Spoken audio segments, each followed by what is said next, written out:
పెళ్లి చేసే ముందు అటు 7 తరాలు, ఇటు 7 తరాలు చూసి పెళ్లి చేయాలి అని పెద్దవాళ్ళు చెప్తారు. ఇది మాత్రం చాలా వాస్తవం. ఒక తండ్రి ఎంతో కష్టపడి అన్నీ సమకూర్చుకుని, మంచి చెడు ఆలోచించి ఒక పెళ్ళి అనేది మూడుముళ్ళ బంధం ఏర్పరుస్తారు. ఏర్పరిచిన తర్వాత అక్కడ అత్తామామతోనూ, ఇంట్లో ఉన్న భర్తతోనూ కొంతమంది సర్దుకుంటారు, మరి కొంతమంది సర్దుకోలేరు. కానీ అలాంటప్పుడు అక్కడే ఉంటున్న అత్తమామ భర్త అయితే ఇలా చేయాలి. ఎందుకంటే పుట్టింటిలో ఎంతో గారాబంగా పెరిగి అక్కడ వాతావరణానికి అలవాటైపోయి మరలా మన ఇంటికి వచ్చిన తర్వాత మన ఇంటి వాతావరణానికి అలవాటు పడడానికి కొంచెం లేట్ పడుతుంది. మరి అలాంటప్పుడు ఆ భర్తగా తను కొంచెం చొరవ తీసుకుని, నువ్వు కంగారు పడద్దు, ఏమీ కాదు, మెల్లగా అలవాటవుతుంది అని మనకి భరోసా ఇవ్వాలి.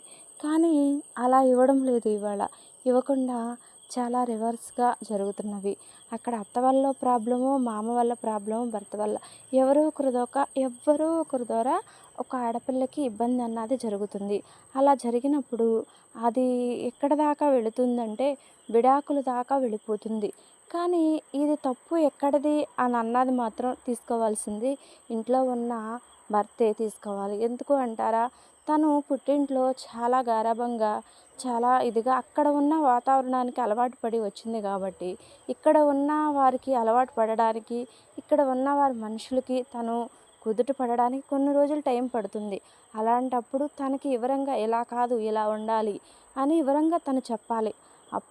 చెప్పి మంచిగా ఉండాలి. కానీ కొంతమంది ఉంటారు, అలా చెప్పినా కూడా అర్థం చేసుకోకుండా మూర్ఖులుగా ఉండి చిన్న చిన్న వాటికి తగాదాలు ఆడుకుని పెద్ద పెద్ద తగాదాలు చేసే ఆడవాళ్ళు ఉన్నారు. దానికి ఒప్పుకుంటా నేను మరలా కానీ కొన్ని కొన్ని విషయాలు ఆడవాళ్ళు చాలా మంచివాళ్ళు ఉన్నారు. అలాంటప్పుడు భర్త చొరవ తీసుకుని చాలా చక్కగా చెప్పాలి. అలాగే ఒక అత్త కూడా మన ఇంటికి వచ్చినవి మన ఇంటి ఒక ఆడపిల్ల అనుకోవాలి. నీకు ఒక ఆడపిల్ల పుడితే నువ్వు ఎంత బాగా చూసుకుంటావో అలాగే నీ ఇంటికి వచ్చిన ఒక ఆడపిల్ల కూడా నీ ఆడపిల్ల అనుకోవాలి. అంత మంచిగా చూసుకోవాలి. చూసుకుంటే మాత్రం జీవితం చాలా బాగుంటుంది. నేను చెప్పింది నిజమే అయితే చిన్న లైక్ చేసి చెప్పండి.